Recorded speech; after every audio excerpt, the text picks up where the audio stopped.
భారత చరిత్రలో స్వర్ణయుగాలు సృష్టించిన చక్రవర్తులు చాలా కొద్దిమందే ఉంటారు.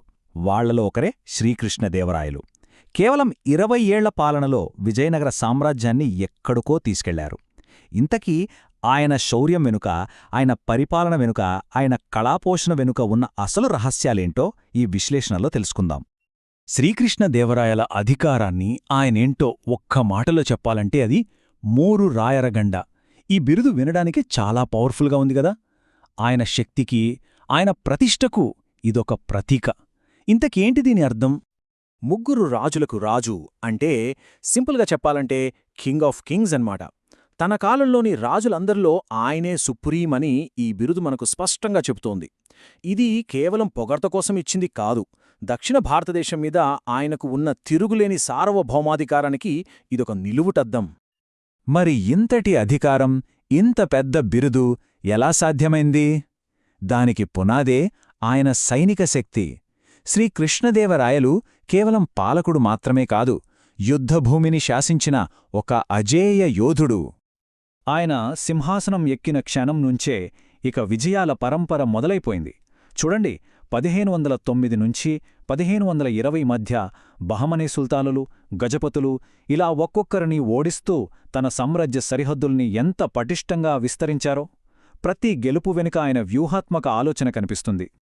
ఆ విజయాల ఫలితమే ఇదిగో ఈ విశాల సామ్రాజ్యం. కృష్ణానది నుంచి కింద కన్యాకుమారి వరకు దాదాపుగా మొత్తం దక్షిణ భారతదేశం ఆయన ఏలుబడిలోకి వచ్చేసింది. ఆ రోజుల్లో ఇది సాధించడం నిజంగా ఒక అసాధారణమైన విజయం. ఓకే, యుద్ధాలతో రాజ్యాన్ని సుస్థిరపరిచారు, అంతా సెట్. మరి తర్వాత? ఇక్కడే ఆయన తన దృష్టిని కళలు, సాహిత్యం వైపు మళ్లించారు. దీంతో విజయనగరంలో ఒక కల్చరల్ రినైసాన్స్, అంటే ఒక సాంస్కృతిక పునరుజ్జీవనం మొదలైంది. అందుకే ఆయన్ని పునరుజ్జీవన రాజు అని కూడా అంటారు. ఆయన ప్రోత్సాహం ఏదో ఒక భాషకో, ఒక కళకో మాత్రమే పరిమితం కాలేదు. తెలుగు, కన్నడ, సంస్కృతం, తమిళం ఇలా ఎన్నో భాషల కవుల్ని, పండితుల్ని ఆయన ఆదరించారు. ఆయన ఆస్థానమైన భువన విజయం అష్టదిగ్గజాలతో ఎంత కళకళలాడిందో మనందరికీ తెలిసిందే. ఇక్కడే శ్రీకృష్ణదేవరాయల్ని మిగతా రాజుల నుండి వేరుచేసే ఒక ముఖ్యమైన విషయముంది. అదేంటంటే ఆయన కేవలం కళాపోషకుడు మాత్రమే కాదు, స్వయంగా ఒక గొప్ప కవి. అంటే ఒకవైపు ఎందరో కవులను ఆదరిస్తూనే మరోవైపు తనే స్వయంగా ఆముక్తమాల్యద లాంటి ఒక అద్భుతమైన కావ్యాన్ని రచించాడు.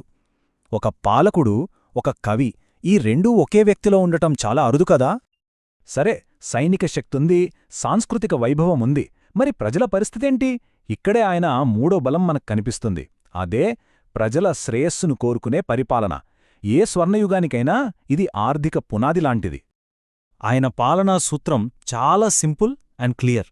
మొదటిది వ్యవసాయాన్ని డెవలప్ చేయడం, రెండోది విదేశీ వాణిజ్యాన్ని ప్రోత్సహించడం, ఇక మూడోది ప్రజలకు నిష్పక్షపాతమైన న్యాయాన్ని అందించడం. ఈ 3 పిల్లర్సే విజయనగర సామ్రాజ్య సంపదకు అసలు కారణం. ఇక మనం ముగింపు దశకు వస్తున్నాం. ఆయన పాలన ప్రభావం, ఆయన వారసత్వం గురించి ఒకసారి చూద్దాం. అసలు ఇన్ని శతాబ్దాల తరువాత కూడా ఆయన పేరు ఎందుకు ఇంత గొప్పగా నిలిచుంది? ఆయనిదంతా సాధించడానికి ఎంతకాలం పట్టిందనుకుంటున్నారు? Just 20 years. అవును, తన అపారమైన వారసత్వాన్ని, ఒక స్వర్ణయుగాన్ని ఆయన కేవలం 2 దశాబ్దాల పాలనలోనే నిర్మించారు. 1529లో ఆయన మరణించినా ఆయన కీర్తి మాత్రం శాశ్వతంగా నిలిచిపోయింది. చివరిగా చెప్పాలంటే శ్రీకృష్ణదేవరాయల వారసత్వాన్ని ఈ 3 లక్షణాలు నిర్వచిస్తాయి. 1. యుద్ధంలో అజేయమైన యోధుడు. 2. ప్రజల బాగోగులు చూసే గొప్ప పాలకుడు. 3. కళలంటే ప్రాణమిచ్చే ఒక గొప్ప రసజ్ఞుడు. ఈ మూడింటి అద్భుతమైన కలయికనే ఆయన్ని చరిత్రలో చిరస్మరణీయుడిని చేసింది. ఈ విశ్లేషణను ముగిస్తూ ఈ ఒక్క ప్రశ్నతో మిమ్మల్ని వదిలి వెళుతున్నాను. కృష్ణదేవరాయలు ఈ మూడింటిని అద్భుతంగా బ్యాలెన్స్ చేశారు. కాని అసలొక స్వర్ణయుగానికి నిజమైన కొలమానం ఏది? సైనిక శక్తా, కళలా, లేక ప్రజల శ్రేయస్సా? ఏది అత్యంత ముఖ్యమైనది? ఆలోచించాల్సిన విషయమే.